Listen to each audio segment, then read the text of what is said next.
নমস্কার বন্ধুরা, আজকের ভিডিওতে আমি আপনাদের সামনে সবচেয়ে বড় খবর শোনাবো। পুরো ভিডিওটি দেখে নেবেন তাহলে সব জানতে পারবেন। ১০০ দিনের কাজের বকেয়া দিবে রাজ্য। পয়লা মার্চ ২৪ লক্ষ শ্রমিককে ১০০ দিনের কাজের টাকা দেবে রাজ্য সরকার, ঘোষণা মুখ্যমন্ত্রীর।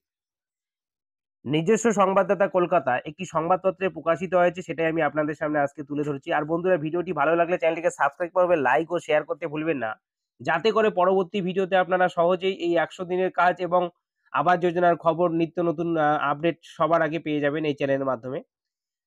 নিজস্ব সংবাদদাতা কলকাতা, জব কার্ড থাকা সত্ত্বেও কেন্দ্র টাকা আটকে রাখায় রাজ্যের ২১ লক্ষ শ্রমিক ১০০ দিনের কাজের টাকা পাননি। তাদের বকেয়া মজুরি ২১শে ফেব্রুয়ারি মিটিয়ে দেওয়ার কথা আগেই ঘোষণা করেছিলেন মুখ্যমন্ত্রী মমতা বন্দ্যোপাধ্যায়। কিন্তু বৃহস্পতিবার বিধানসভায় মুখ্যমন্ত্রী জানান, টাকা মেটানো হবে পয়লা মার্চ। কারণ উপভোক্তার সংখ্যা বেড়ে যাওয়ায় ২৪,৫০,০০০-এরও পাশাপাশি উপভোক্তার সংখ্যা বেড়েছে।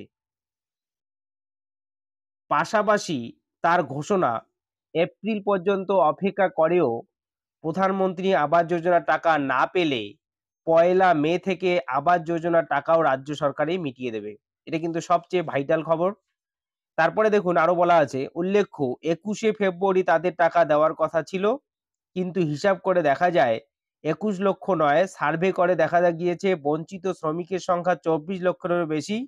তাই টাকা পাঠানোর দিন বদলাতে হলো। দেখুন, এরকম খবর পাওয়ার জন্য অবশ্যই চ্যানেলটিকে সাবস্ক্রাইব করবেন, লাইক ও শেয়ার করবেন।